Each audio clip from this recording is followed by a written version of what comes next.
Hi, Hello! everybody. Welcome to my live stream.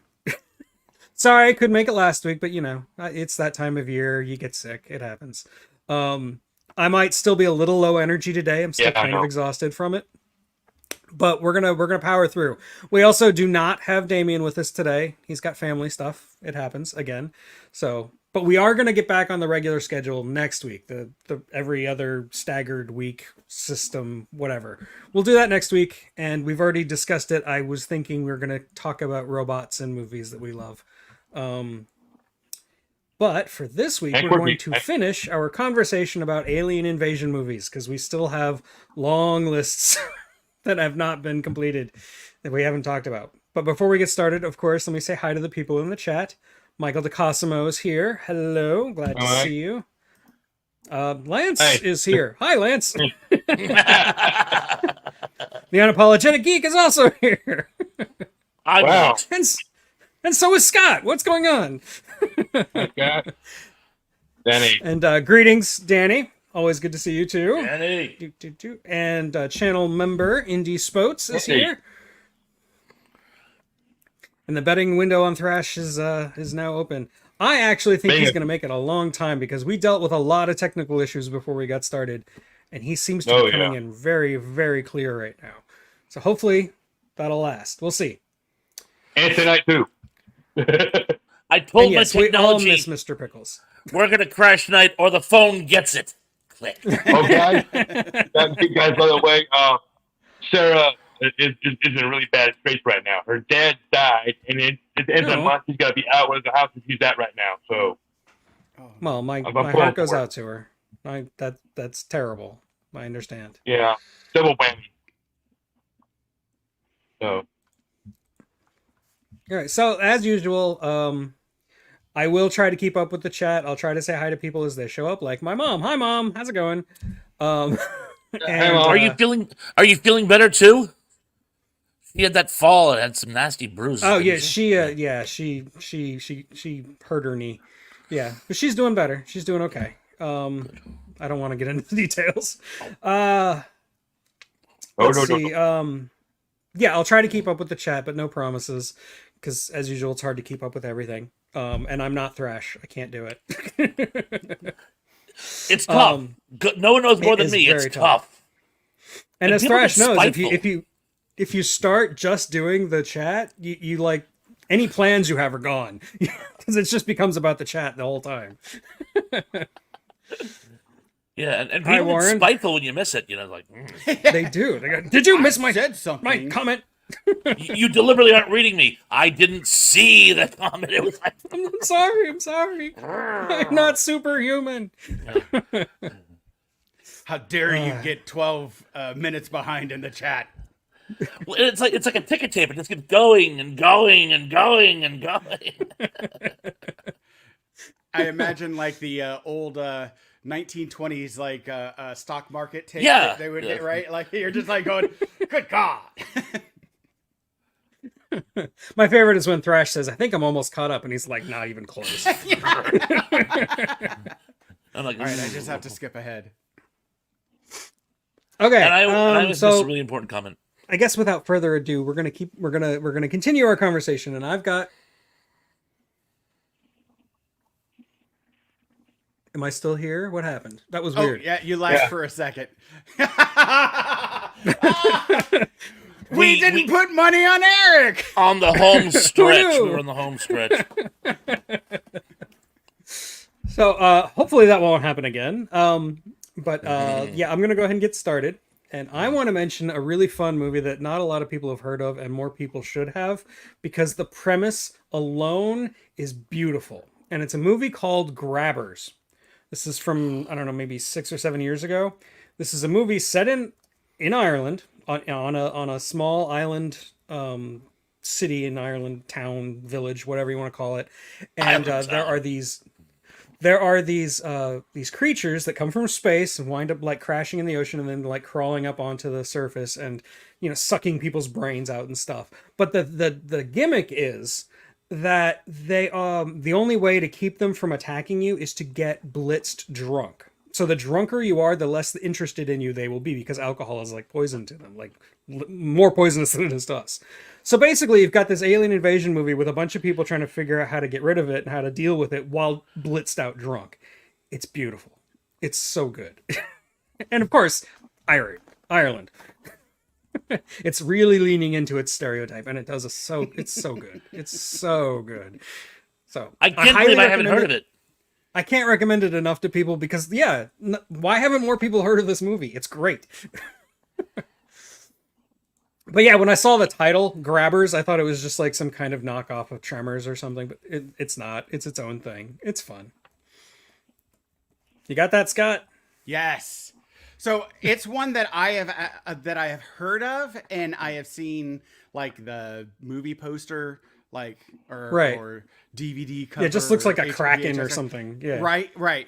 And it's always one that I'm like, that looks interesting, but I have never watched it. And now, like, you give me even more incentive to watch it because it looked like a really fun, interesting movie. But yeah, it's one of those that I never got time to.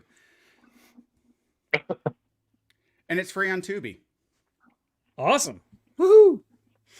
Yeah, I think I saw it years ago on Netflix or something. I don't even remember where I saw it. Oh, and Wim van der Straten is here. Hello. Okay, Scott, well, it's your turn. All right. So I got to go with the superhero motif. And because like superheroes always like to go with their aliens coming in and, coming to help us and all that wonderful, wonderful stuff. And, but I'm going to go with one that took that and went in another turn with it. And that is the movie Brightburn with Elizabeth Banks and Jackson A. Dunn. Excellent. That's like the evil Superman movie, right? It is absolutely. It's Superman comes to Earth, early childhood, right? But goes dark, right? Because of all of the outsidership and trauma and, abuse that kids, face. And when you look at some kids and how they respond to bullying and everything, and especially like in this current era, they tend not to handle it super well. So to me, I'm like I think it's like, well, if Superman landed today, this might be a little bit more accurate. And also to me, it shows a mother's willingness to do anything and everything for their child. And and it's almost like this belief that my love can heal them and can fix them almost, right? And so she's never going to give up. And David Denman, who's from The Office, he was Jill's boyfriend before John Krasinski or whatever. He played like the dock worker guy or whatever. He's excellent in it. And like that real struggle of like, as a dad, like, what do we do when our kid doesn't seem to be well, right? And it's a really, really, really fascinating psychological like exploration. And they're supposed to be coming out with a Brightburn 2. So like definitely check it out. It's on Hulu right now, but like check it out, watch it before the second one comes out. It's excellent. Oh, sorry. I'm like trying to shut things down on my computer. I discovered my antivirus software was running, so I had to turn that off. Has anybody else seen that? I haven't actually seen it. I really wanted to when it came out. I just, it's hard when you're a parent to get to the movie theater. No, is it? Aziz Ansari has that joke or whatever. Is like, parents going to see the movies. Or it's like he compares it to like one of the wildest thing a single guy can do or whatever. He's like, yeah, we went and saw Rango because it's always a movie that's 10 years old or whatever or something like that. Right. Because you never get a chance to go see the movie. Them mentions Superman Red Sun, which Henry Cavill actually was trying really hard to get made, like where he could play like the Russian version or the Soviet version of Superman. But obviously DC's doing its own thing now, and Henry Cavill's not really a part of it anymore. But that would have been fun. That would have been cool. And according to Indy, it wasn't actually trauma. But I think the subtext is still there. I haven't seen the movie, so I don't know for a fact, but I'm sure the subtext is still there. You know what, Indy? It's been a while. You're right. Like there was that thing that kind of clicked it or whatever. So, yeah, you're right. You're right. It's been a minute since I've seen it, but like still, nonetheless, like he struggles with some of that trauma and everything. But yes, you're right.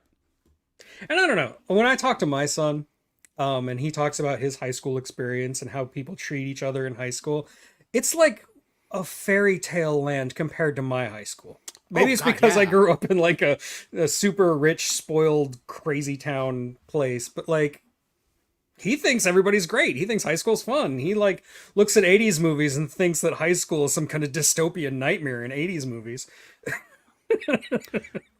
Actually, when we... Oh, go ahead, sir. Thank you. I was going to say, there is one thing that I've noticed today versus when I was growing up, particularly because I'm a bit older than you guys too. I was like, I started high school in 1982. I was like in elementary school in the 70s. And I'm not saying it always works, but at least there's now a stigma against bullying that there wasn't back then. Absolutely. Yes. I remember once, and I'm not making this up, I was like, I would have been 10 or 11. I was getting like, not just bullied, I was actually, it was more intense than call it bullying squared. And I told a teacher, and I'm going to have to broad stroke it, but he basically told me to not be such a wuss, to toughen up. Buttercup, yeah. And I'm like, I'm coming to you for help. And all you can say is, shut up or I'll slap you. And I'm like, what? I mean, we're talking institutionalized bullying. Yeah, absolutely. And he was a teacher. When you get to the gym teachers and the football coaches, they actually didn't institutional. They encouraged it. And after a few of them got fired for basically being overgrown adolescents, that's when the anti-bullying sentiment started kicking in. Gross. So, no, I didn't, Lance. So I was going to say that's something. At least there is some positive movement forward in this time. It's not perfect yet by a long shot, but at least people don't seem to enjoy it like they used to. Yeah. When we did our discussion about this past week,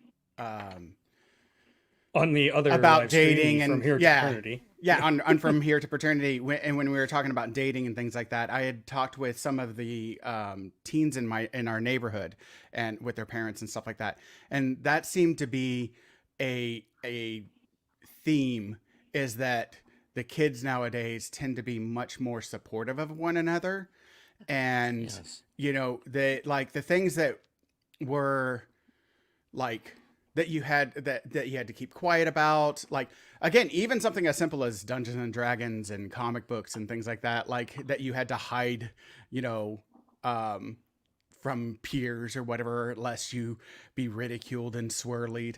Like nowadays are like, it's, you know, it's almost like the saying, let your freak flag fly, almost like is like a mantra. And we're going to, as long as you're not hurting, you know, like the Unapologetic Geeks mantra, as long as you're not hurting anyone, like never be enjoy ashamed yourself. of what you love. Yeah, exactly. Right. And so anyway, let's get back to it. Sorry. That's, yeah. No. It was a good digression. But I think let's see, it was Scott. So now Thrash, your turn. As always, I'm going to go for something a little askew, and it's not a good one, so I apologize in advance, but it's actually one of my favorites. I'm going to go with the Dalek Invasion of Earth 2150. Now, I understand the Doctor Who movies aren't considered canon, they aren't considered good. Peter Cushing tried really hard, but he's not even a Gallifreyan, he's just sort of an Earth mad scientist. And his entourage They don't make the grade, but it's Daleks going around screaming "exterminate." How can you not have fun with this? I love the premise. We don't see the invasion. It's like decades afterwards, where the Doctor stumbles upon it, and we see a group of resistance fighters trying to take the planet back. And I think that's a great premise. And it's not something like original. I mean, we see that a few times in the TV franchise, but again, my favorite alien invasion movies aren't the actual. They show up and the fight happens. It's best we see the aftermath of the alien invasion and what it really did to the planet and what the humans are willing to do about it. Those are really my favorites. I caught it on TV. It was one of those after-school matinee shows back when I was a kid, and I fell in love with it. And even though it's not canon, I will stand by it like a bullied child. No, and like I haven't seen it, but like I do like that subgenre of alien invasion where it's already happened, and we have to like deal with the aftermath of it. A Quiet Place is kind of like that, and there's a couple others I can't think of off the top of my head, but there's a few examples, and they're all it's a great premise. You're right, and I think it's way more interesting than the actual invasion. The actual invasion can be fun for like an action adventure kind of alien invasion movie, but like seeing the aftermath has a lot more depth to it. You know what I mean? And now I'm frozen. Now you're frozen. And now I'm frozen. And I think Lance is frozen too. Lance, are you there? Yeah. Ooh. And his sound is shot. What do you mean?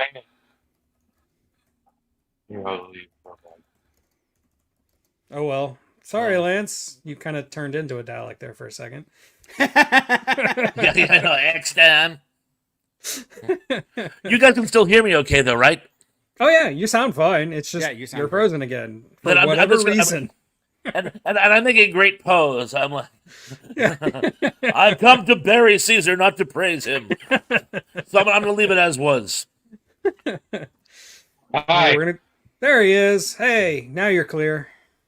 Thank God. So, I have not seen that movie. And you know what? I hadn't heard of that movie, and my family and we've been watching the Doctor Who series, like the newer version, right? That since like 2000 or whatever, whenever they started back. So again. The reboot, like the reboot, yeah. And but like again, my girls love the Daleks. You like love to hate the Daleks, right? And yeah, so, I know. Yeah, exactly, right? And so I think that's a really great movie. And here's a fun thing. So trying to find it for free, I haven't been able to. But if you have a Britbox subscription, or you can rent it, you know, or I did find the full movie with Richard Bignell's commentary on YouTube. So I'm posting that. That'll be going to be in the description. And so that might be fun, especially, like that might be a fun watch if you like that sort of thing. As I've gone over many times on this show, on this channel before, I've never actually watched an episode of Doctor Who. It's not because I'm averse to it. It's not because I don't like the idea of it. It's that it's just so much, and I'm a completionist at heart. If I watch one episode, I have to watch all of them, and that's like a year of my life. And so many of them are lost now too. I know, right? I hate that we started like so far like later. That I want to get, like, I'm almost like, okay, we got to get a Britbox. Once we're done with this, we have to get a Britbox subscription just so that we can start at the beginning and watch those up to now or whatever. I feel you. And it's like 25 years, 25 seasons or something like that. Like it's a quarter of a century of seasons. Yeah, when you don't count the long break. Yeah. Right. It's crazy. Anyway, Lance, it's your turn to name a movie. How about Fire in the Sky? Ooh, I do love that movie, and I do have a video on it on this channel. About Travis Walton. Yep. Yeah, Travis Walton, and played by D.B. Sweeney. James Garner, Robert Patrick, J.B. Sweeney. Good cast. That's great. Henry Thomas is in there too. Oh yeah, as one of the loggers. Yeah, it makes alien invasion, like alien abduction, really, really scary. Like, oh yeah, oh, it traumatizes you. The scene where he's on the robbery table. James Garner's fantastic in that movie. And they put the stuff in his mouth. Ugh. Oh god, yeah. And the needle in the eye. Ugh. Yeah. It's brutal. It's really brutal. He thought he was gone for 2 hours, but he was actually gone for 5 days. Yeah, and like what we're talking about with the actual invasion is only about 10 minutes of the movie. Most of the movie's like this human drama about people not being believed and whether or not, like how that affects them and how it affects their like family dynamics and everything. And it's actually like a really, really intelligently made movie, but that 10 minutes of alien abduction is just so intense that it overshadows everything. Yeah, they get in nightmares for a while. Oh, I didn't even know they made a movie about Betty and Barney Hill. That's cool. Oh. I was really into alien abduction stuff when I was in the 90s. I was all in. Yeah, that was the first case of alien abduction right there. Yeah, Betty and Barney Hill. That's where it all started. Yep. Anyway. Anybody else have anything to say about Fire in the Sky? It's a great movie. Check out my video. I watched it. I watched it as a kid, and like, yeah, no, it was like, and I wasn't that young, but I was like a early teen, and I remember just going like, it stays with you. Oh, like through like so much of it, just I mean, that's what he's doing too. So right. I know. And I concur. I like the fact that it's more about the human drama in the after effects. It's the PTSD. More so than the actual. Yeah, that's what the movie's actually about. Angles. Yeah, right. And I love that. I call it E.T.'s worst cousin. Well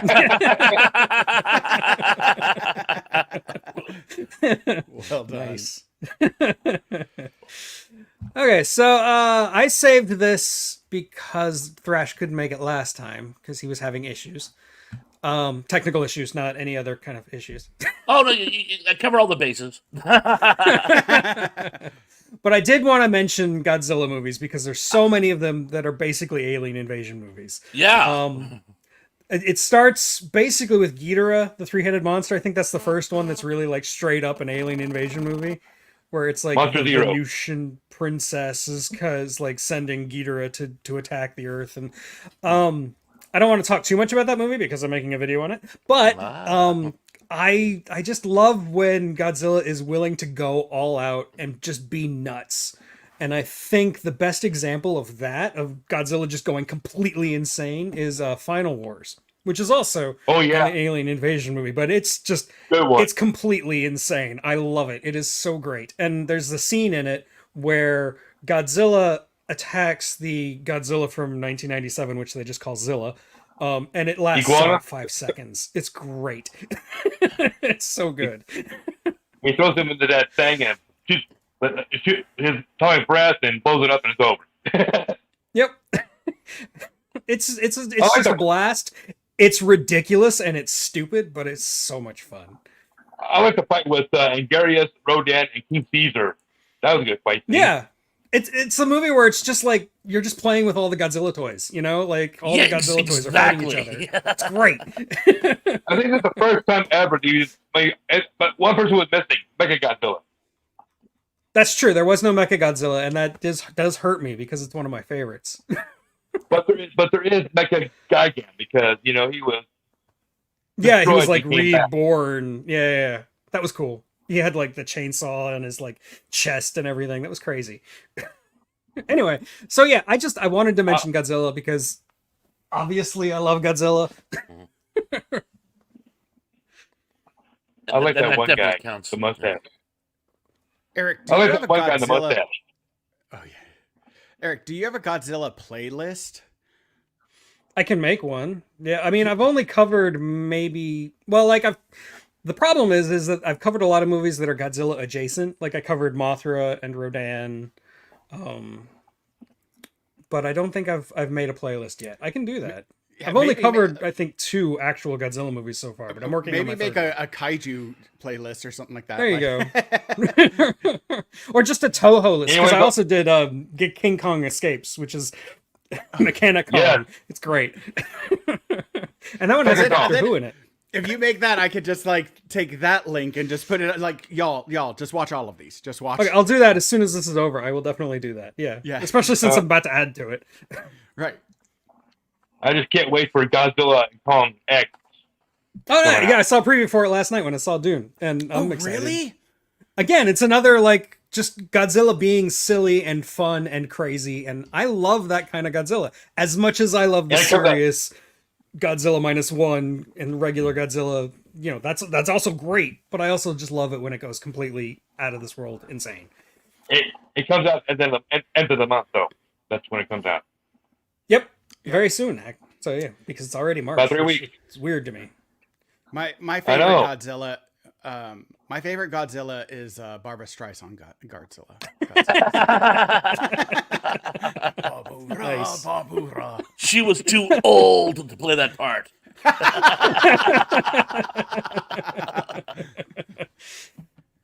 I knew you guys would get that. Anybody like Gamera? Oh yeah. Yeah, nothing wrong with Gamera. I mean, some of the Gamera movies are unwatchable, but I do love Guy Gamera. He's great. And there was like the kid. there's the Kenny. There's 3 of them. There's like a trilogy of like serious Gamera movies from like the late 80s, early 90s. It's actually really good, but not what you would expect from a Gamera movie, because Gameras are usually like kiddie Godzilla, which is fine. It's great, but like there are some serious ones out there, and I've So who wins, Gamera or Godzilla? I know nobody's ever found out. I think Godzilla would win, but Gamera would put up a fight. It would be kind of like Godzilla and Kong. They'd fight for a bit and then they'd be friends. And team up to fight somebody else. Yeah, exactly. Team up to fight somebody else. Yeah, I can see that. It'd be cool to see Gamera show up in the new Godzilla King Kong movie. That'd be kind of cool. That would be fun. Yeah. I know that the rights issues with Gamera and Godzilla are very complicated. So. Thank you, Anyway. Toho. Yeah, Toho. And Toei, I think, owns the rights to Gamera. I'm not sure. Daiye? I can't pronounce you're right. it. You're right. It's the one that starts with a D. Yeah. I love Toei is that the Godzilla animation theme song. stuff. I love that Godzilla theme song. That's a good one. Heck yeah. Yeah. Akira Ifukube. Yeah. Great stuff.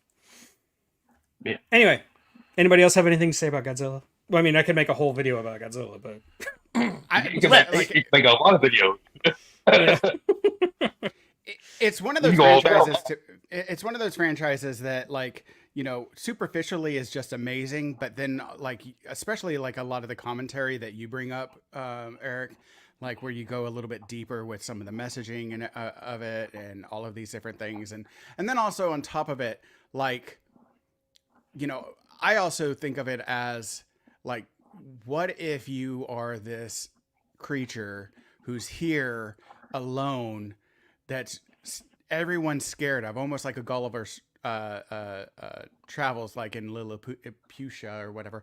Like, everyone's terrified of you, so they attack you, and you're in this like faraway planet without any kind of understanding of what you're doing here, why you're here, and you're being attacked. Like it like there's a lot of like psychological depth to it that, to me, just is one of the reasons why this series has lasted, because you can do so much serious stuff plus also have some fun with it, right? And it's just a great series. Like, I really like love that it's been around for over 50 years and it's still going strong. So this year, what 70 is? yeah, we're at 70 now.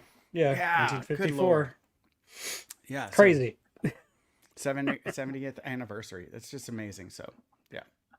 Hey, do you think we're going to see Jet Jaguar again? I hope so. Punch, I punch, know. punch. Jet Jaguar. Jet Jaguar. There he is. I've got a Jet Jaguar over there, but you can't really see it. But it's like, Oh, right wow. there. Jet Jaguar. That has to be the most. That's probably the worst Godzilla movie right there, Megalon. The Seatopian. Yeah, Seatopians from Megalon. Yeah. Anyway, Scott, your turn. Okay, so I'm like I usually bring up like newer movies, but this one I'm gonna go just like I guess now it would be hi bye considered a Tom. classic.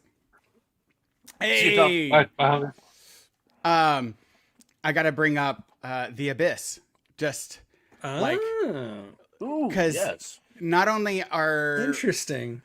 is it an invasion, and like again, Godzilla is attacking us on where we feel comfortable. Now instead, we're in a place where we're not comfortable. So now it becomes it's that concept of like being in space and what have you, where like they're not really invading us so much as we're invading them in that movie. Yeah. Well, but they aren't. Well, they're in our territory. They're in our planet, and so like you've got the like existing in an oil rig, and then the military conflict. And to me, I still think that it was all the Russians. But like even after watching the movie, but no, like you've got that Red Scare component of it. You've got the conflict between civilians and military, different agendas.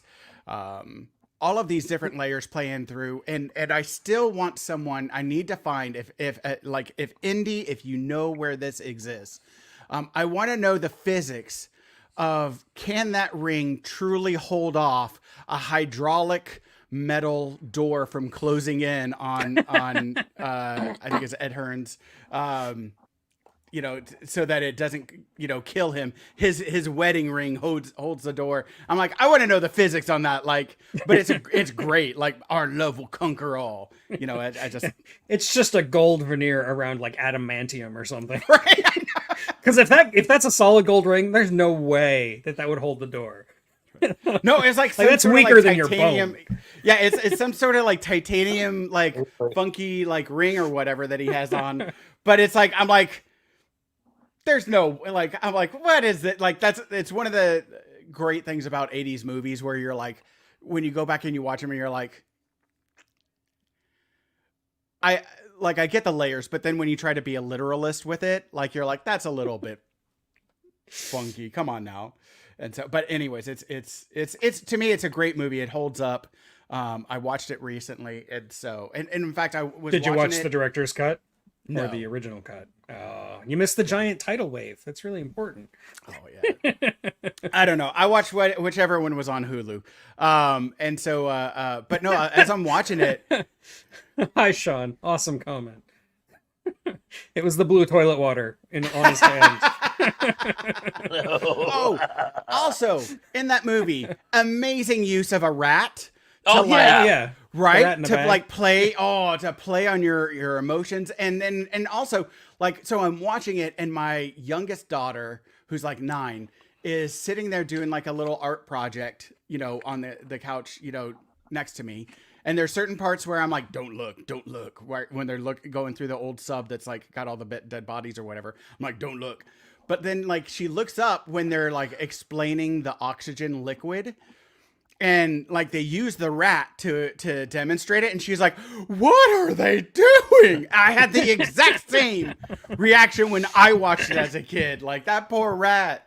And so that start seeing Ben. Ben, da da da da da da da. So anyways, it's a great movie. It's a great, it's got an amazing, like fantastic cast.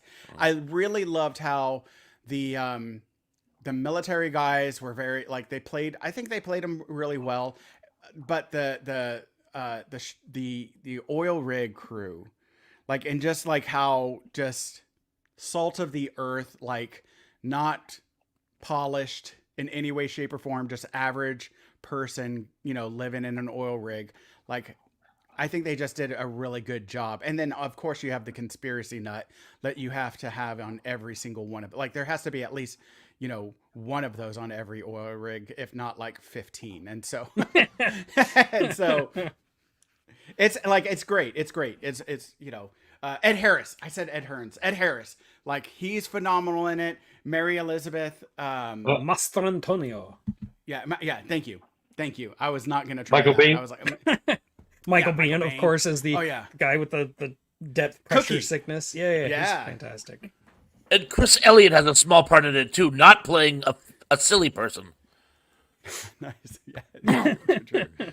And so, like, and again, like that. Oh yeah. Like, Oh, hi, John.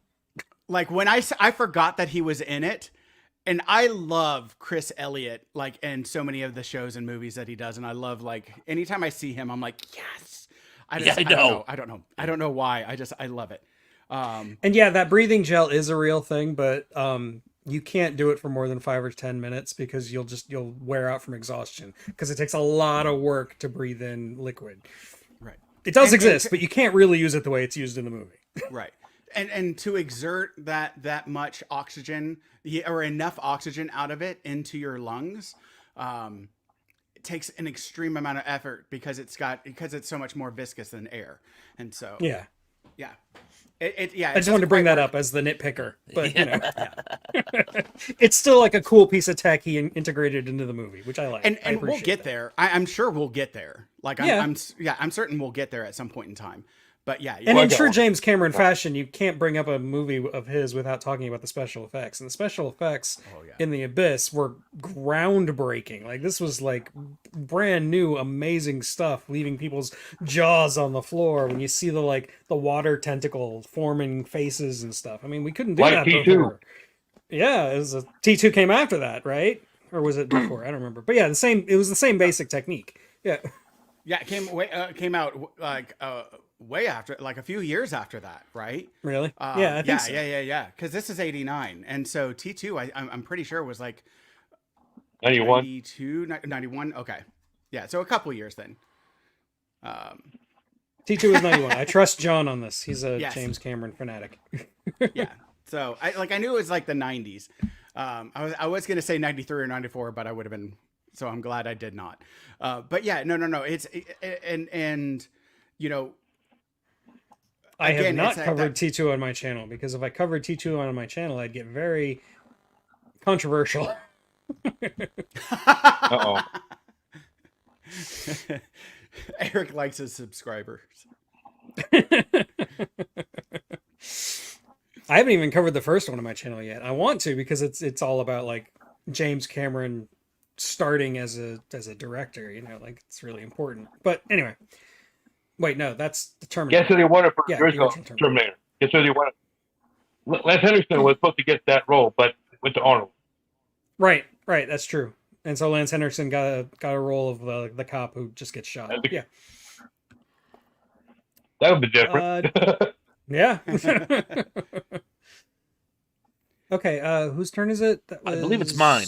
Yeah, it's your turn, Right. Thrash. It was fun. And I'm going to like take advantage of a loophole. You said alien invasion movies. You did not necessarily say invasion of Earth. That's true. So I'm going to go rogue, and I'm going to say Avatar. And Okay. because now there's so much you can say about this movie. I mean, some people have thought the plot was very, very, very formula, and you know what? It very, very, very was. It's basically Dances with Wolves with an alien backdrop. And So the word for world is forest. That's what it is. well, he actually I actually read most of the books he mentioned, but he basically said Cameron said it was every sci-fi novel he read when he was a kid. And it's Call Me Joe, it's Hot House, it's Mid Layers by Alan Dean Foster. It's I could actually name more, but I don't want to drag us down. But at the time, bear in mind, a lot of the books that were coming out, there was a lot of backlash from what America did to the indigenous in our expansion period, and a lot of that flavored our fiction, even our science fiction. And so what you see is the sort of 60s zeitgeist in a modern sci-fi project. I thought the special effects were great. I thought the character development was cliche but solid. Oh, Call Me Joe's another one that's good. I'm gonna have to stop. They're gonna keep popping into my head. but it's just so amazing how well humans can become the villain. You know, it's almost like they actually make better bad guys than they do good guys. And I don't know if it's some type of weird Thanatos we have for ourselves. I don't know if it's just that bad guys are cooler than good guys in most fiction, so it's fun for us to actually be the bad guys for a change. I don't know what it is, but much as I thought the whole premise of the Avatar homeworld was cool, I loved how they interpreted Earthlings as invaders and how well it held water. And frankly, I could really, much like in Mid Layers and The Wordful World with Forest and others, you can see it happening. Oh, what do you mean? Yeah, no, I mean, like it is kind of cliche, but it's also an important story that needs to be told again and again and again to remind us that we can definitely be the bad guys. But I also think the great thing about Avatar is that is it's the cinematic experience of it, because this is a movie that really like puts you in an alien world and just overloads you with visuals and ideas. I mean, sure, the plot is formulaic, but like, I don't know, there's something about that movie that is very, very powerful in and of itself, just as a movie, you know? And yes. So I respect it for that. Well, there's a couple things that I want to bring up on it, is that and why it's such an important, like, I guess you could say cliche that needs to be repeated, is that when you go and you look at like our human behavior, like even, you know, there were 16 different humanoid species, you know, or human species, and we are the only ones that exist. And not all of them existed at the same time as Homo sapien, but all of the ones that did, we killed them off. And so like, and then we continued that pattern just with each other, and we've been doing it for the past. Well, to be fair, we didn't conquer the Neanderthals with strength. We conquered them with love. Love. Well, and in some ways we're doing that to the indigenous Americans, and so right, and so, but no, but you see like this pattern of our behavior, even like every year you look at our existence, there's some oppressive, horrific thing that we as a species on this planet are doing, and we're constantly killing. Like every year there's a new, you know, creature that's extinct from our behavior. There's a new something that's like we don't take care of ourselves or this, you know, existence well. And so hopefully like we need to keep having these things, because like if we don't appreciate what we have while we have it, we're not going to have it for very long, right? I teach this to my kids, like take care of the things that you have, because I ain't replacing it. And then that way you figure out like when you break it or destroy it, or you don't, you know, you ruin it, it is gone forever. Because I think that's a lesson that we as a species need to learn. Well said. Yeah. No, well said. Amen. Yeah. I do knock the movie 1 star, though, 1 whole star, just for inventing the term unobtainium. Oh God, yes. Oh, come on. Is it hard to get? Is it? No, it's a great movie. It is a great movie. How is something that's unobtainium attainable? Come on. Like, how are you getting it? Oh, also, I do want to throw out this one thing. So one of my degrees, that Stephen Lang was actually a speaker at one of our graduations. One of my graduations. Fantastic. Yeah. He's awesome. And so when I see him, when I see him in movies, I'm always oh, this is so good. He's a great actor. So. Tombstone. Okay, Lance, your turn. How about The Hidden? The Hidden. But Kyle MacLachlan, Michael Nouri, you know, about where. Oh, that movie. About the alien that has to have like the fast music, fast cars, heavy metal, you know. Right. I saw it once a long time ago. I don't really remember it that well. Good cast in there. It has Ed Ross in there. It has Claudia Christensen. Good cast in there. Very good cast. Even Danny Trejo was in that movie. Yeah, he has to walk on in the prison segment. Yep. Good movie. Sorry, I had They had a sequel, but that didn't go anywhere. No, the sequel was... Yeah, that happens a lot. I turned the sequel off when I was watching it. The thing I loved most about The Hidden was that it was like a crossover sci-fi. It was sort of sci-fi / detective show. And I thought that was really cool. And I love the chemistry between the two aliens, which was really slick because Kyle MacLachlan is the one alien throughout, but the other alien keeps changing. Yet the dynamic between them stays the same. They had to train the other actors to basically interact in a believable style. They couldn't really nuance it themselves. They had to actually stay in character, and I thought it was very slick the way they did it. It was like an alien bug that had to you go from mouth to mouth. Ooh. Yeah, like alien slug or something going in and possessing your body. Okay, so Bugs Bunny, what's up, Doc, mentions the monsters to do on Maple Street, which is an episode of The Twilight Zone. A classic episode of The Twilight Zone. Where one of the greatest. All the aliens do is cut the power and wait.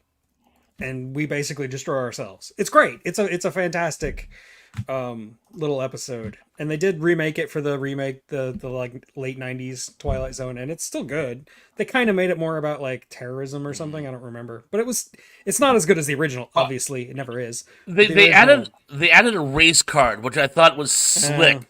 Because one of the problems the original had was it tended to be profoundly white.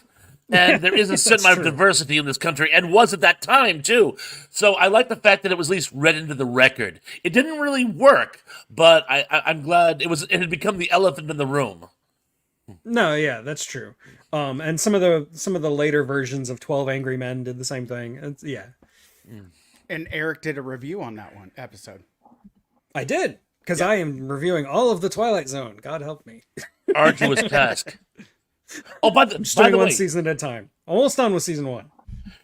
If we're doing the Twilight Zone, when it comes back around to me, can I do a couple of outer limits?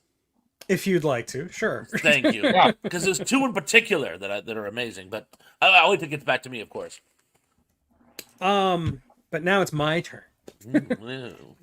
And I want to talk about another comedy, actually, and that's Evolution. David Duchovny.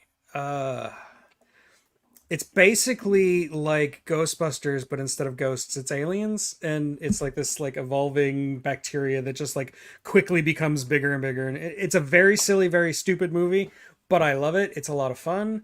And yeah, it's. I think Dan Aykroyd may have produced it. He's in it, but he also produced it, I think.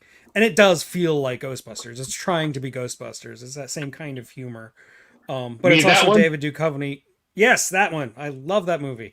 And it's basically just 2 hours of David Duchovny making fun of himself. And who doesn't want to watch that? That's great.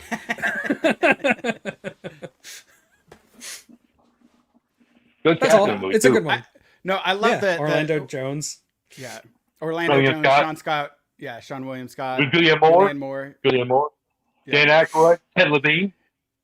Ethan Suplee. Yep. So yeah. Yeah. And I love how at the very end it turns into like a Head and Shoulders commercial. That's just funny. Head and Shoulders? That's how they killed the alien. Head and Shoulders. Big fire truck full of it. Warren beat me to it, yeah. So Dandruff is an alien, huh? But no, if you just want like a funny, entertaining alien invasion movie, you can do worse than Evolution for sure. It's great. I like mine because the DVD I have on mine has the commentary by the three of the guy actors and Ivan Reitman. Right. They do the commentary. It's funny to listen to. And it is. And yeah, Dan Aykroyd pretty much believes in everything. Like, I like the guy, but yeah, he's never seen a conspiracy theory that he doesn't love. I mean, he sells Crystal Skull vodka, so I mean, what do you expect? Can you indulge me for 1 second? Yeah, There's go a ahead. great story, and Dan Aykroyd tells us himself. There's a great story that back in the 70s, before they even did the Blues Brothers, and I'll get back to that in a second. He was going to do a paranormal show. He actually has one now, but he was going to do a paranormal show. And as he was walking into the studio building, there were two men dressed in black, very similar to the look they had for the Blues Brothers.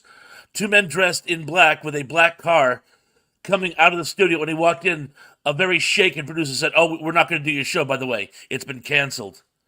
And he always said, "Wow, my show about the Men in Black was canceled by the Men in Black." Nice. And he always, and the whole, by the way, the whole look for the Blues Brothers was sort of a nod to the Men in Black, which he had always been like intrigued by. I know it fits very well the look of like 1930s jazz musicians, but yeah, no, that was his way of saying, "Hey, look, I'm the Men in Black." Well, the Men in Black were jazz musicians. Oh, well, there you go. That's actually another good alien invasion movie, is Men in Black, but whatever. Well, that's not so much invasion as they're just sort of here. Yeah, It's basically. it's an alien resettlement movie, but it would hold water. Anyway, Scott. Oh shoot. Sorry.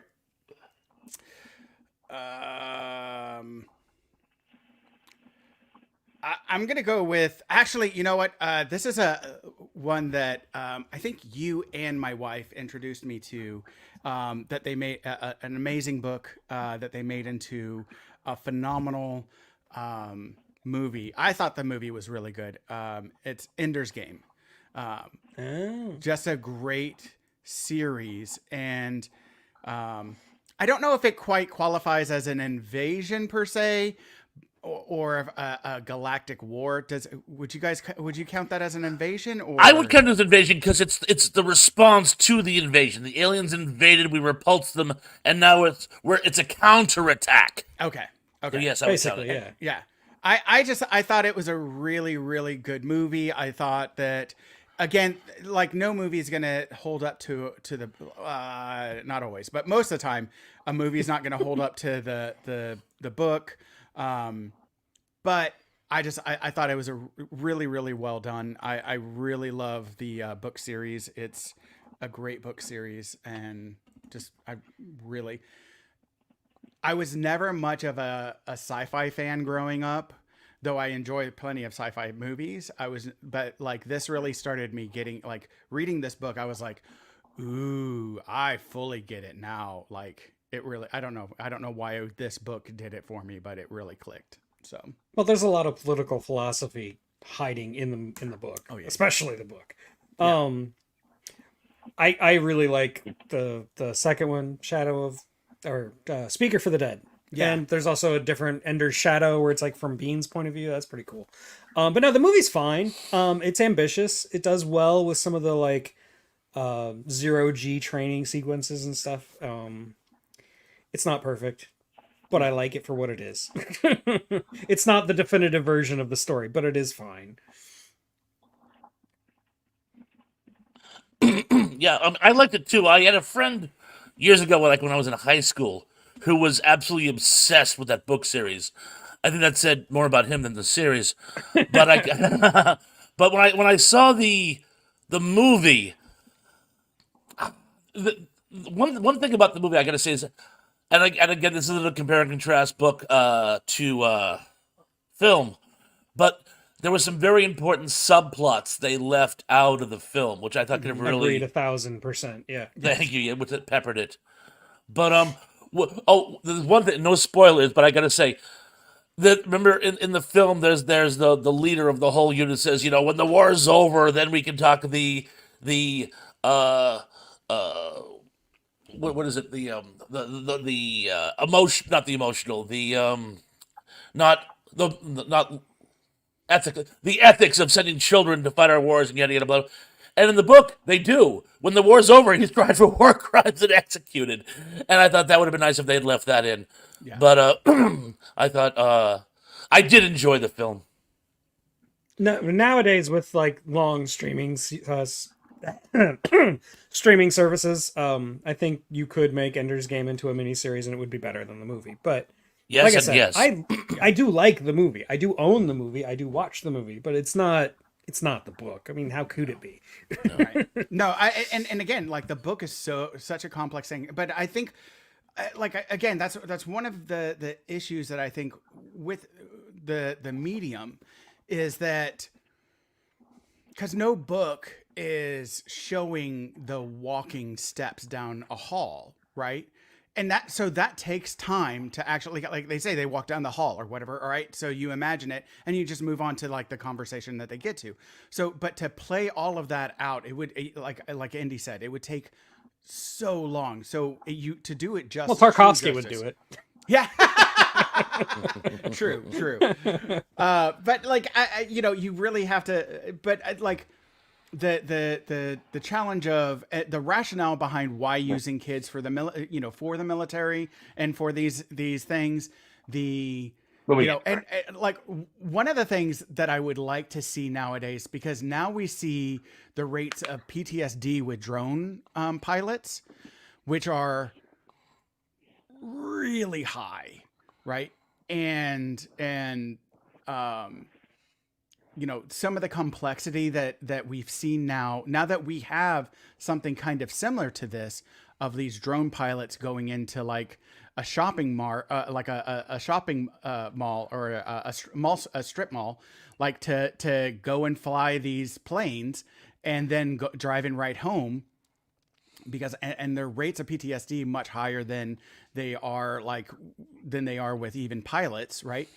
To see this kind of construct and these psychological, like updated psychological awarenesses that we have nowadays playing in with kids, and some of the recourses and aftermaths, like it's expanding beyond what the book does. And I think it's a limitation of the book. And I think it's also a limitation of the writer and some of his perspectives that he doesn't take into consideration. But we don't need to go down that road. No. But I think that would be an interesting thing to like update with what we know now, right? But I do want to say hi to Keith before he disappears. Hi, bye, Keith. Hi, Keith. I'll see you tonight on Thrash's feet. Yes. Your Keep your fingers crossed. Speech to text is a little wonky, but I understand. Yeah, I know. No, I think you said it. That's right. Yeah, that's kind of what Ender's Game is about. So, Thrash, your turn. Pardon me. I've decided I have to have a nod to Corman. The man made so many science fiction films. It would be a disgrace to not at least bring up one of his. And I'm going to bring up my personal favorite. It Conquered the World, which suffered from tragic budget restraints, but in and of itself is actually a really cool story. An alien from a dying world gets a hold of one of our satellites and turns it into a craft so we can sneak back into Earth. Now here we see, you got two great... First of all, when the satellite explosion first started, people were very concerned. They didn't know what the negative outcomes of putting these big pieces of machinery up in space were going to have. So, War of the Satellites was directly based on this anxiety. And the idea of the alien, that he doesn't have his own fleet, he comes in as kind of a Trojan horse. I mean, that's some pretty slick stuff there. And it's also, he sets up now I'm assuming, have you guys seen this, by the way? I have, but it has been a while. Yeah. He can use, much like in Invaders from Mars, he has the ability to control people's minds. He's just very, very, very limited in the number. I think he can only control 7 at one point. So what he does is he grabs some people in important spots and takes over. He starts with one town. And, of course, guess what? Getting back to you, Tug. The power goes out. What's happened when the power goes out? People panic. And they literally, the government and representatives say, oh, everybody drive into the desert. We're setting up a camp for you. And what do these lemmings do? They drive into the desert. Where, little secret, spoiler, there's no camp. Yeah. But it just shows, evil will always win because good is stupid. You don't need a huge army Right. to defeat the humans. They'll do it themselves, given enough powder to blow themselves to hell. It also it co-stars one of my favorite actors of all time. I'm sorry, I'm dying. Give me 1 sec. Peter Graves, Lee Van Cleef. Lee Van Cleef. Oh, Peter Graves. Ooh, curse on you. No. Lee Van Cleef, he was always a badass. In this one, he's a collaborator, but he's a badass collaborator. Dick Miller plays an army sergeant who's lost, who kind of comes in for one last climactic battle. Oh, right. I forgot he was in it. The alien is a joke. It looks like a big onion with a stupid smile on his face. I've always You got to been Google convinced- image search it. It's great. You really do. It's terrible. I've always had a hunch that the whole premise of Attack of the Killer Tomatoes was stolen from this idea. Oh yeah, it's a big onion invading the planet. But you know what? Again, it's not about the alien. It's about representation. It's about the alien menace. And Lee Van Cleef gives a great speech at the end. And also, there was an old documentary about sci-fi where it talked about how Scream Queens, about how the idea of the only role women had in early science fiction is to just kind of go ah! and have their hair curlers getting a bunch. And a lot of them, no, they were pretty badass. And there's a great scene in this one where Lee Van Cleef's wife says, "I hate your guts, what you've done to my husband and my country, and I'm coming for you." And Right. it's this that makes Lee Van Cleef realize that the alien is not benevolent, but sinister. And so, I mean, there's a lot going on here for a schlock drive-in movie from 1959. So again, if you haven't seen it, check it out. I bet you any amount of money you can get it on YouTube. And if you're very lucky, you can get the MST3K version, which is a lot of fun as well. The thing I like about like really early Roger Corman movies is you can see how he came to be who he became. Because like he was a very ambitious guy. He had a very, very broad ambitions to make big, giant, big budget movies that meant something. That was kind of his thing. But he wasn't able to. So he learned how to work with a budget. And in his early movies, he didn't do a very good job of that. Hence why the monster in this movie looks like garbage.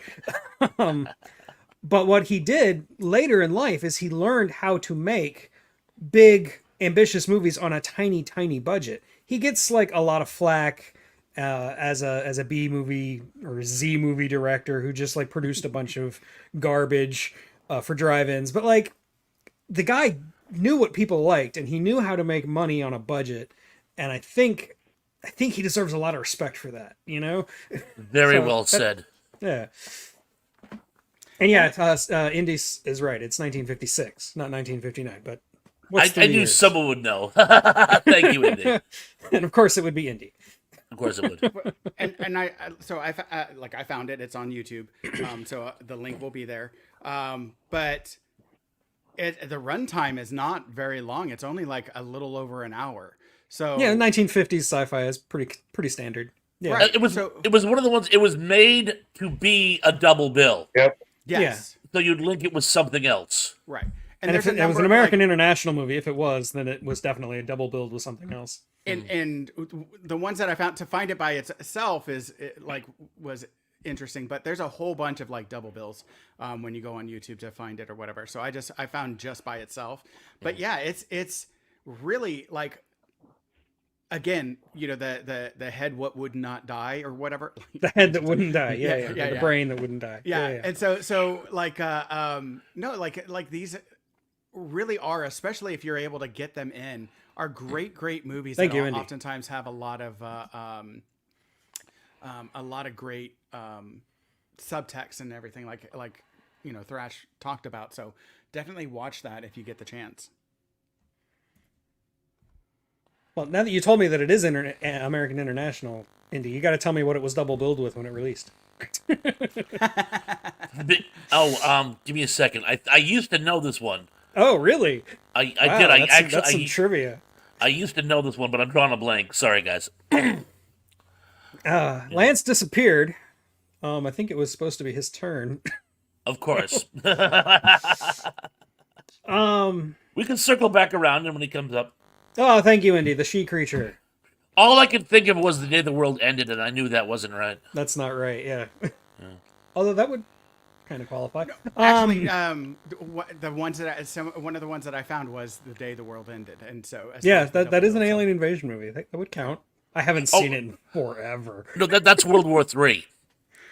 Oh, you're right. That is the monster's a mutant, not an alien. Yeah, you're right. I'm wrong. Sorry.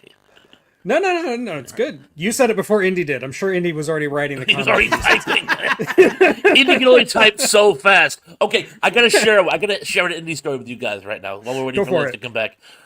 I was talking. If you guys have seen my belated Retro Day post, yes, where we look back on Retro Day.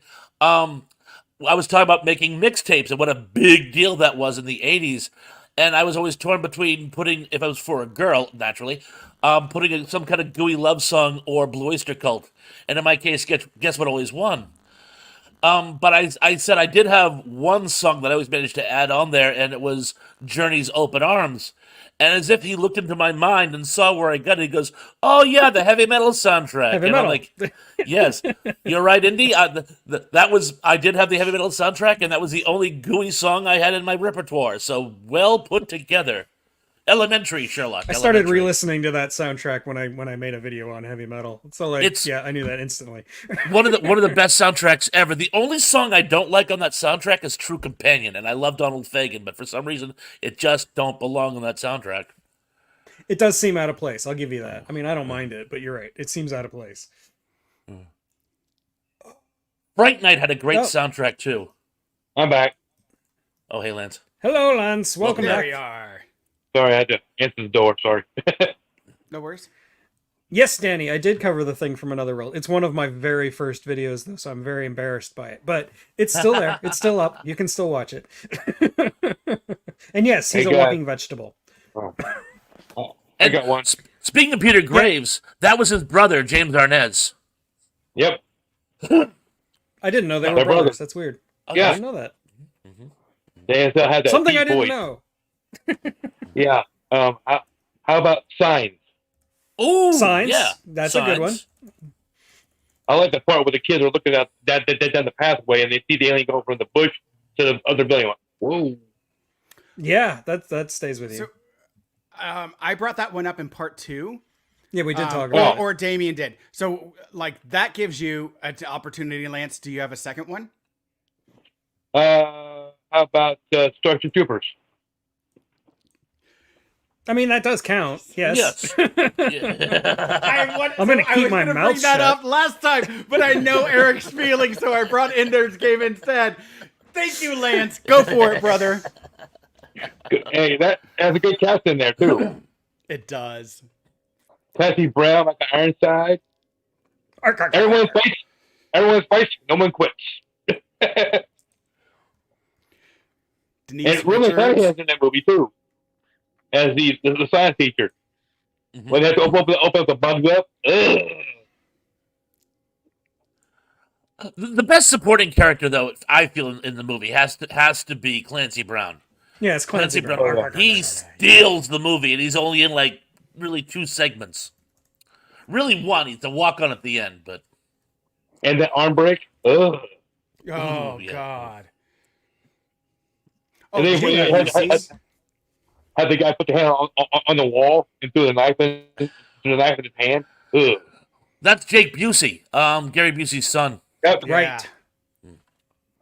And it had, He was in Frighteners. Yes, he was in He's great in Frighteners, too. Yeah, he is. He's also in Contact. the bad guy. He's also the bad guy in Roadhouse 2. I've never seen Roadhouse 2. I have seen it, but it was a I haven't long seen time ago, it. and it was in college. I didn't know there was a 2. I just stopped at Roadhouse 1.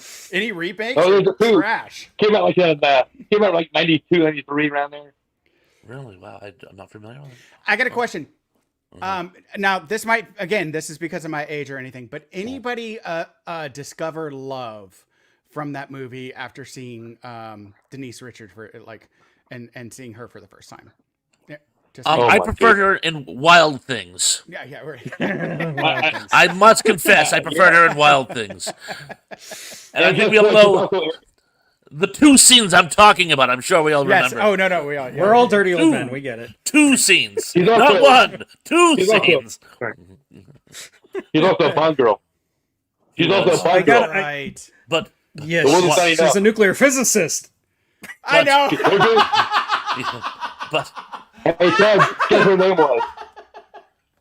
Her name What was was her Sister name? Joe.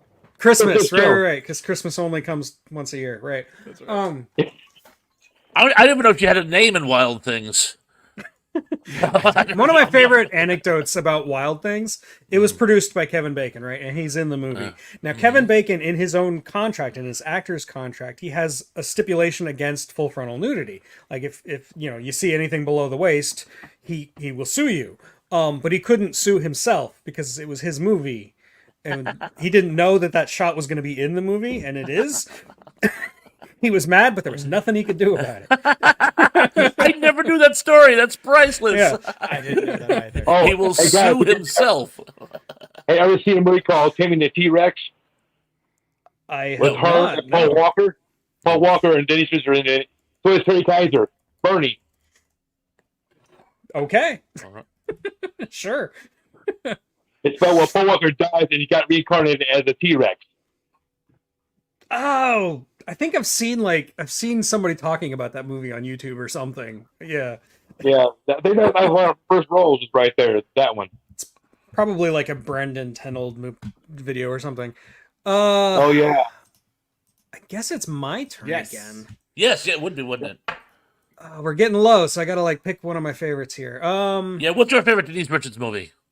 I Oh, that's don't right. have one. We're not talking about it. We're talking about aliens. I'm sorry. No, it fits.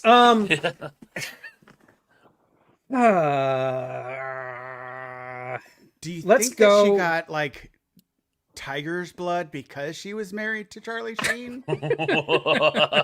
Was she like is she Mrs. Wizard of the Ninth Dimension or something because she was married to him? Well, because Damien can't be here and I know it's on his list, we're gonna talk about Killer Clowns from Outer Space. Oh, that was my next one. Yes. Sure. This movie, I mean, it is exactly what it says on the tin. But it was basically made by a couple of special effects guys who just wanted to make a stupid movie, and they did, and it's fantastic. It's everything is a visual pun about clowns or aliens, and it's ridiculous. The cotton candy cocoons and everything. It's so over the top stupid, but it's the kind of movie you watch in college when you're not entirely sober with all your friends, and you have the greatest time of your life. It's such a fun movie, and I love it. I saw it in college too, and I absolutely love that movie. It is. I've always felt it's really just a tribute, an homage to those old '50s insane sci-fi movies that are just so Absolutely. improbable. I mean, Rory Calhoun in the opening segment is great. I think sometimes the special effects. I mean, the practical effects are great. But I think sometimes they made them look intentionally hokey because old movies did have hokey effects. And the theme song by the Dandies? No, that's not right. I'll By, look it up. by the who? By the way. The Pixies. No, not the Pixies. Pixies? Good guess, but wrong. It has one of the best theme songs in movie history. It's so mind-numbingly catchy, and I love the guitar Dickies. riffs in You're it. right first time. The Dickies. I think you said the Pixies. The Dickies. No, yes. not the Dickies, Pixies. yeah, The yeah. Dickies. Oh, Yeah, I'm sorry. that's it, Liz. sorry. Yes, Two you're right. very different bands. Yes, yes. Two very, I very heard the different. Pixies too. All Okay. right. I feel better now. The Pixies, yeah. The Dickies, yes. You're not gonna make a What fun out of me. No, I absolutely love that movie. It was one of those that eventually it started coming on like USA network and everything, and you would just like, you're like, I don't know what I'm doing right now, but whatever it is, I'm stopping because I have to watch this movie. This is way more important. Yes, absolutely. It's wonderful. It's wonderfully schlocky and glorious in all of its like, just absurdity, and it's fantastic. And Yes, it plays on that. It plays on your clown phobias. So that's true. Was it? I used to know what that is. Colorophobia or something like that. yeah, I'm sure Indy will tell me in a second. I know you do. Colorophobia. I love the design. design. I love the design of the Cowlophobia. clowns. It's kind of like American McGee's Alice, but with like clowns. You know, it's like demented, but obviously fake at the same time. I don't know. Like I really love that goofy design. It's perfect for that kind of 50s schlock aesthetic they're going for. Yes, definitely.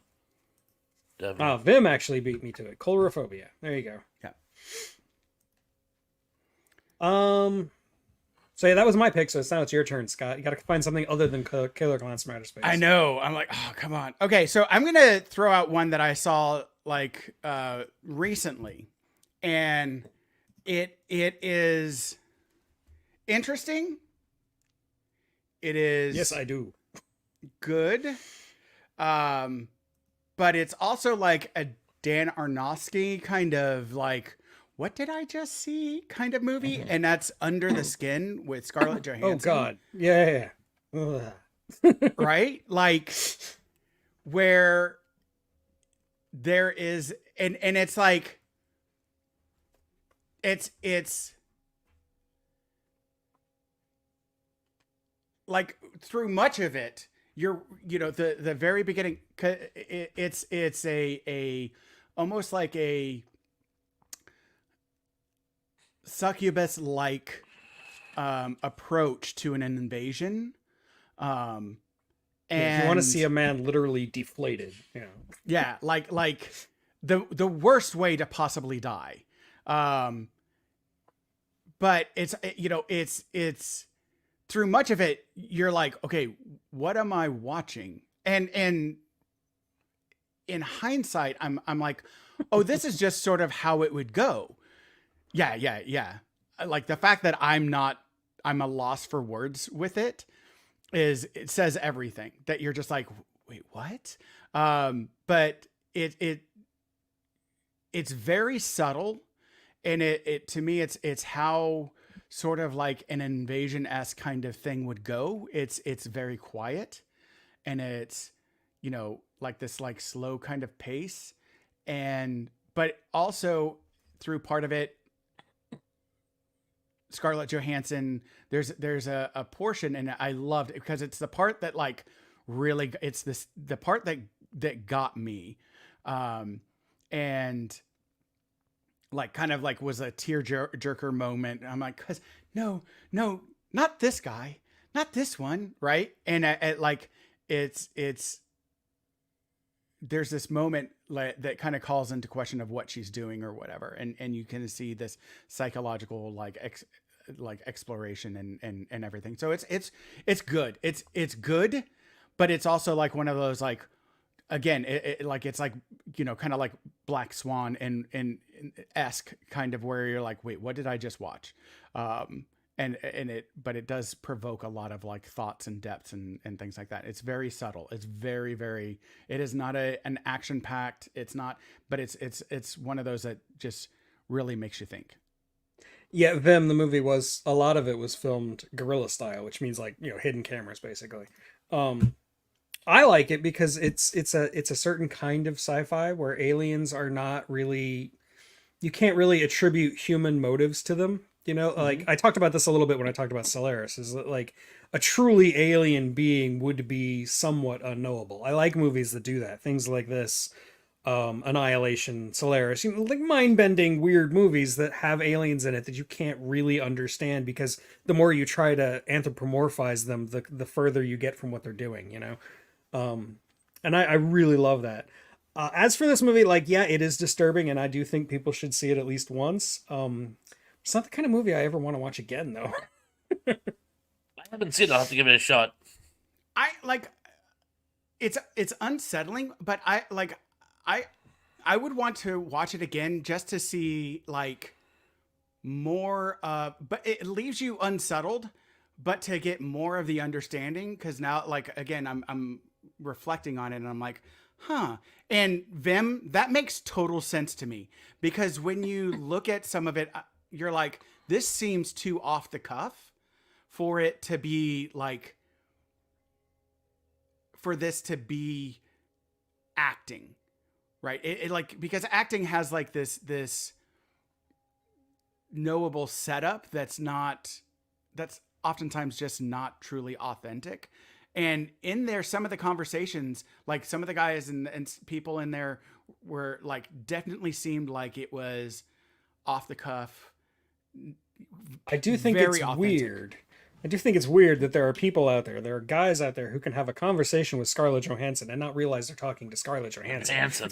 What the hell? But also, when you sit there and you're like, you're welcome, Lance. Sorry you're having technical issues, but you know, it happens. We almost made it to the end. We're almost done. Yeah. But see you later, Lance. For like, but also you're like, oh, if that's the case, because I was wondering about that. Like I was questioning that when I was watching the movie. I was like, how, like, do they not have the big old camera jack in front of the car, and she's just driving it, and like there's like these like hidden cameras or something? Because it kind of had that feeling, and I literally had that thought while I was watching the movie. And then I was like, you know what, if Scarlett Johansson, like, I'm a single guy, right? If I were a single guy, I'm not, but if I were a single guy, and Scarlett Johansson picks me up to like talk with me and like, hey, can you, like, I need directions. Can you get in the car? Like, is it on the way? Like, is where you're going on. And like, I could see myself being dumb enough to be like, yeah, sure. This is totally, oh, she's talking to me. Right. Like, so it makes so much sense. Right. Oh man, that's Vim. Thank you for bringing that up, because that made that movie even more. Yes. It is very similar to Species. Yes. In like the plot. Another great. Indy, I'm gonna have to add that to the list now. to the if Scarlett Johansson like wanted to take me back to her place to literally suck everything out of me. Yeah. I've had a good run. Right? There are worse ways to go, I suppose. Basically. It's such a brilliant, like, the whole time I'm thinking of, this is a brilliant way to invade this planet, because we guys are so stupid. Yeah, we are. Right? Because we absolutely would totally fall for it. Come on, like, you hear about the honeypot like spy thing, and you're like, yeah, that makes sense. Like, oh my god. Anyway, sorry. Well, they use that in Lex. I don't know if you guys ever watched Lex, but there was this sort of plant sapien thing who had a crush on Stan, but if you timed it wrong, if she became like hungry, she would have fed on him. And he doesn't seem to care. He's like, it's worth a shot. I can time it right. I'm sure I can time it right. And it's like, dude, she's going to consume you like you're a bag of fertilizer. Hey, you know, I got this. So yeah, so it would definitely work. I can say. You even see that in classic Star Trek, the Man Trap. Yeah. Oh yeah, there you go. But yeah, Lex was probably like the horniest show on commercial television. It like, really was. Well, I read somewhere that, you know, people think that Americans have these like incredibly like this voracious, you know, lustful appetite, but no, apparently in Canada, it's cold up there, man. Right? It's like they take Viagra in lieu of a leave. You know, it's just like, you know. It's a blue pill, eh? Yeah. So yeah. Apparently they're even more voracious than us. Apparently, the blue pill was the take two and call me in the morning. like yeah. That is just that's. Anyway, Thrash, it's your turn, and this is your last one, and then we'll have like the go around with our remainders. Oh, cool. Okay. I am dying to use this one. It's a TV show, but it's a great one. It was Outer Limits. The Speaking of Canada, it was the later turn of the century Canadian um, Oh, that version. version, which I thought had its moments. A lot of people weren't crazy about it, and a lot of them were simply rehashed versions of the original. But I really thought it had its moments. And this one was an adaptation of the Dead Man's Switch. And long story short, what happens is we don't know that they're coming to invade or in peace, but we see an alien fleet coming towards Earth. So the governments get together and they build these super bunkers, like a mile under the ground, right? And there's 5 of them, and each one will be manned by a person whose sole job it will be to. What they do is they say, well, if every man, woman, and child on the surface is dead, then there'll be no one to stop this switch. What we'll do is we'll have a master control, which will coordinate all remaining weapon systems. So if we're all dead, we'll take the aliens out with us. The problem with this, obvious, it's Doctor Strangelove. Well, what if we are still alive and just can't get to the switch? So these 5 people, their job will be to monitor the switch and basically just stay alive as long as they can, and then in the last ditch effort, they'll let the thing count down to 0 and kablooey. And I'm gonna have to give a spoiler on this one. Last guy still, only one is still alive, and it's been a couple of years. He's got no instruction. His water's running out. He's about to die. The switch goes off, and he gets a call from his commander saying, "No, stop, please, hit the switch, hit the switch, hit the switch. I'll explain." And it's the switch, and he goes, "We finally managed to free Earth. We took staggering casualties, but with a new secret weapon, the Earth is safe. The only thing is, we can't get to that switch to shut it off, so you'll have to stay alive until we can get to you, okay?" And he goes, "Okay, don't worry, I will stay alive, I promise. I'll wait till you get here." And you find out that they're like the puppet masters, and his controller is actually being manipulated by one of these alien puppeteers. And in the background, you see the Capitol building burning to the ground. And it's just sort of like a wow. It has such a great ending.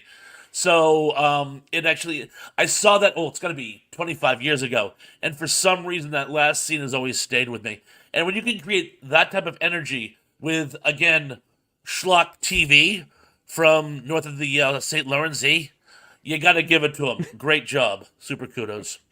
I haven't seen that episode, but it does sound cool. It reminds me of Desmond in the bunker in Lost. Yeah, always having to push the button. Yeah, Similar. But no, I mean, I love the Outer Limits, obviously, and I've does seen that some of episode the. have Alan Thicke in it? No, it has the only person I can think of off the top of my head. He played Mary Hartman's husband in the TV show Mary Hartman. His name eludes me for the moment, but he's in it. He plays the general. Okay. Oh, It's Danny, called the the Dead name Man's was Switch. Dead Man's Switch. Right. Dead Man Switch. Yeah, like I was saying, I'm I sorry, have seen this is some episode 22, episodes. sorry. I have seen some episodes of the Canadian Outer Limits, the like late '90s revival, and it's good. It's not It as is. terrible as a lot of people make it out to be. People love to bash on. I'm like, why? It's I just one of think those things. I think because a lot of them were remakes, and you really put yourself behind the 8 ball when you do a remake because people have such love for the original content that it's like you're setting yourself up. But I thought the remakes were solid, and I thought the original material they had was great, by and large. Elf. And that's an alien invasion if you're a cat. Yeah.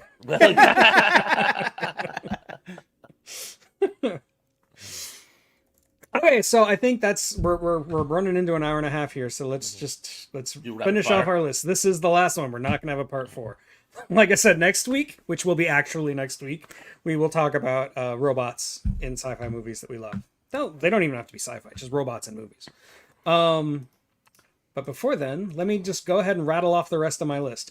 One that I can't believe nobody talked about was Earth versus the Flying Saucers. This is It was on my list. It was on it. classic 50s sci-fi. Ray Harryhausen effects, everything. Great. Life Force. We're all dirty old men. We know why we love this movie. Yeah. It was mentioned, but we didn't actually talk about it. But Invaders from Mars. Edge of Tomorrow. I can't believe we didn't talk about Edge of Tomorrow. It's a Yeah. good one. And my oddball one that I'm not sure if you consider it an alien invasion, but I do, is the Andromeda Strain. Ooh. I count it. I count it. Yeah, I think it counts. So that's it. That was the rest of my list. We almost got through it. All right. And Let's see. So I can't remember. I don't think we talked about, for me, I don't think we talked about 10 Cloverfield Lane. no. We mentioned it in passing. Yeah, we but mentioned didn't it, really talk but about it. yeah, and so I wanted to bring that one up. Great movie. But yeah, No One Will Save You. Haven't seen it. The World's End. That's with Simon Pegg and that Classic. group. Oh, Yeah. it's phenomenal. Man of Steel. Edge of Tomorrow is on my list. Men in Black. Galaxy Quest. And Galaxy Oblivion. Quest. Oh my Bless god, it. that was a good choice. Yeah. Very good and choice. Oblivion. And so Yeah, good list. Yep. Yep. Great list. Great list. I was going to discuss Body Snatchers just because, even though we've done it so many other times, you had to at least read into the record. I also have absolutely had to. They Live, Titan AE, just because you give away the game in the opening segment. You know, gee, the Earth has been destroyed. To rebuild it, we need an awful lot of energy. We're fighting aliens that are all energy. If there wasn't some common solution to both problems. The Day the Earth Stood Still. That counts because 51. he was absolutely ready to destroy the world. Yeah. And the 51 version, of course, much as I love Jennifer Connelly. And The Blob. The 50s version, again, of course. The rest you all mentioned when you were doing your rapid fire. So that's Good. all I had left. No, also a good list. Great. Thank you. And so I'll be also going through all three videos, chats, and finding the comments that members of our viewers have posted. And I am going to be attributing them. I know somebody in the comments in the first episode mentioned Killer Clowns from Outer Space, but that was on my list. Sorry, I'm not going to attribute that to you. But like, if we don't talk about it and you bring it up, Because there were a lot that showed up in the yeah. comments that were great, and I didn't Great. highlight them just because I And- thought we might talk about them. And so I'm going to put in like where to find them. I'm going to put like Bugs Bunny mentioning Monsters Are Due On Maple Street. on Yeah. Maple Street. And then Indy bringing up Species. Like I'm going to attribute who brought it up, because if you guys are watching this and you're participating, I want y'all getting kudos for that. So I will be putting like I've got viewer comments and section, and I will be adding that to attributing that, guys. I want this to be about all of us. So or at least, Excellent. I don't know. Yeah. And Thrash has a live stream tonight, as usual. 7:30. So check that out. In about half an hour, I've got a video dropping on Harry and the Hendersons. So look forward to that. And like I said, we'll get back on the regular off week next week. Yep. So And then if that makes any sense. so next week we're gonna do Robots. Eric's robots, and then we also have a video next week, or a live stream next week from Here to Fraternity that we'll be doing. I'm not sure if it'll be on a Saturday or Sunday, but we'll, like, if you check out From Here to Fraternity, I'll be posting it and all our social media like the exact day. We just have to schedule it with our lives and stuff, and so Usually usually so we do, hard. I know. Usually we do it right after Eric's, about 30 minutes after Eric's stream is finished, and so and we wrap up in time for Thrash's show. So So yeah. See you I guys guess we'll- tonight. Thank yeah, you. See you tonight. much love, Al. Peace out. Bye. Ciao for now.